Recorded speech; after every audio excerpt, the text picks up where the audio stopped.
What's up, guys? In this video, I'm going to talk about 5 things I wish I knew before playing the Burning Crusade.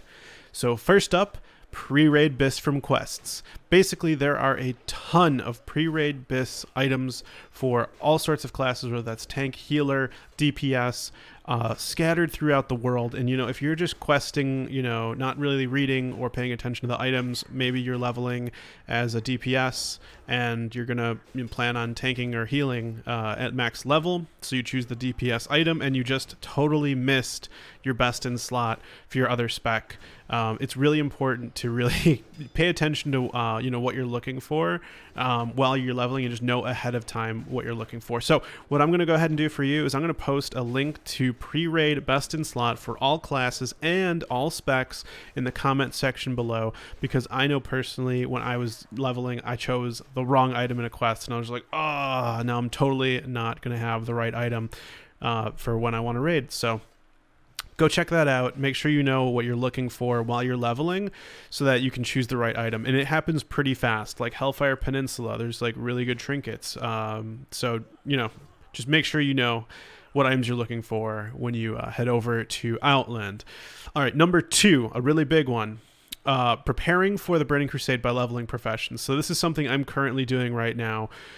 Basically, gear, I would say, is going to be somewhat easily replaced unless you're in like Naxxramas gear, but professions will not. You're going to keep those most likely until 70. And so one thing I'm doing right now is just trying to get my professions up to 300. And also I wish that it was gathering professions. So back in the day in 2007, I had a hunter who had like leatherworking and engineering. So both of those are not professions that you can gather. So when I go to Outlands, like basically they're gold sinks. Like if I want to level up leatherworking, I have to go buy leather. And if I want to level up engineering, I have to go buy, adamantite ore and bars and all these different stuff in order to level my professions. So my professions are really not super helpful in terms of making money.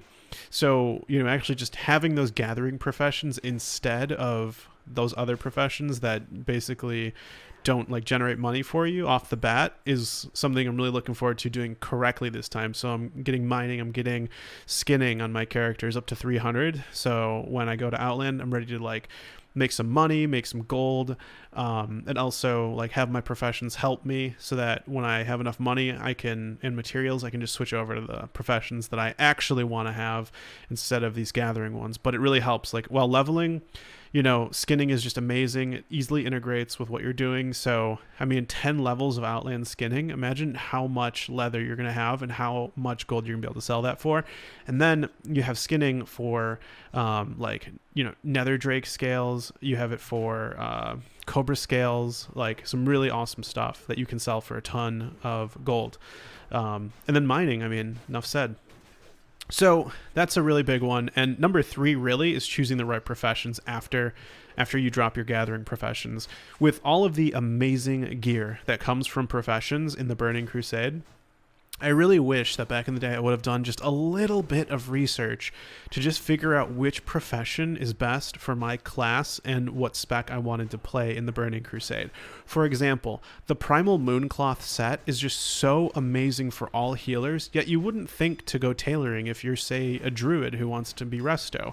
I remember back in the day, I had to drop one of my professions to level blacksmithing from scratch on my Ret Paladin after I already had leveled a different profession because I knew that Storm Herald was basically best in slot for Retribution Paladins. So doing some research on the right profession is totally worth it. Check out my other profession guide video where I kind of outline which class should go which profession. I think that would be helpful.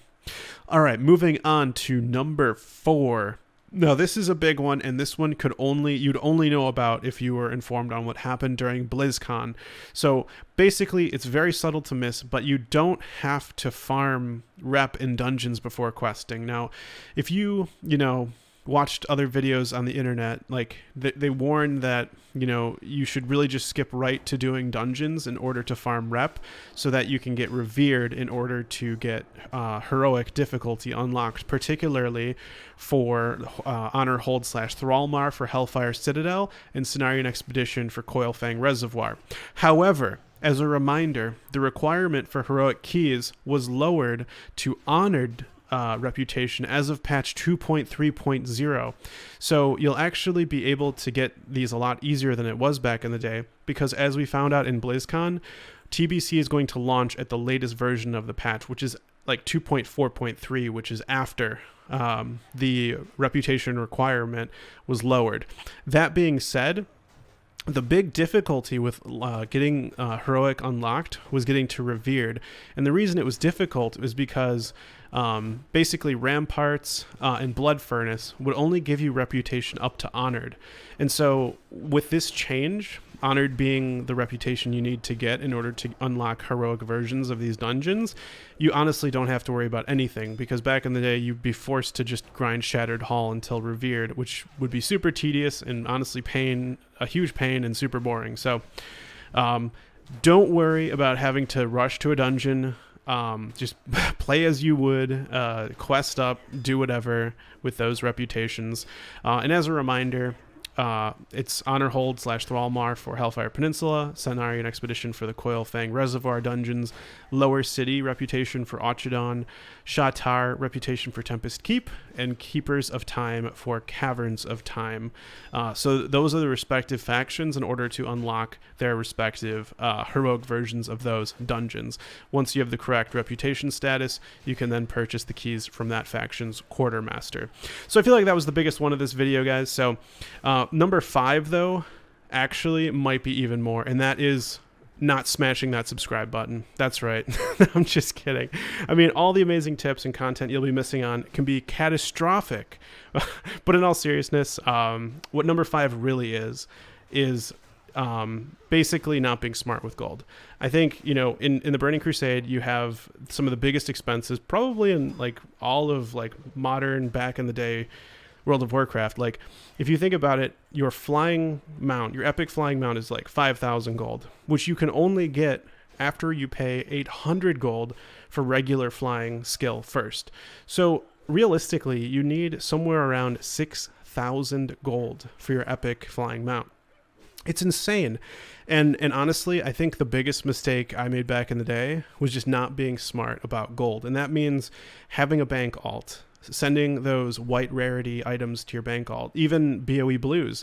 Even if the BOE blue is good for you, probably just throw it on the auction house, because it's better to have the gold than like a slight upgrade that you could just go to a dungeon and get that same item that's BOP, right? Having the right professions, right? Like knowing how to use your profession to make gold, whether that's, an easy one like a gathering profession, or going tailoring and knowing to, use your cooldowns to get that Primal Mooncloth, or that, that's Spellfire cloth, right? Like there are certain, there's certain ways to make gold. And I think it's just, knowing those ways beforehand is really smart. So those are the 5 things that I really wish I knew before playing Burning Crusade. Obviously, back in 2007, you don't really know. Like you don't know about that epic, mount cost until you're already in Shadowmoon Valley and you're like, oh crap, I really should have been a little bit smarter with my gold. Or the reputation thing. So these are really common mistakes, I feel like, that you can run into during your travels in the Burning Crusade. Now, hopefully you can not make those mistakes on your journeys. Well, that's it for this video today, guys. I hope that you enjoyed it. I hope you learned a thing or two. I know number 4 was my favorite. Let me know which number was your favorite, and I will see you guys in the next video. Take care.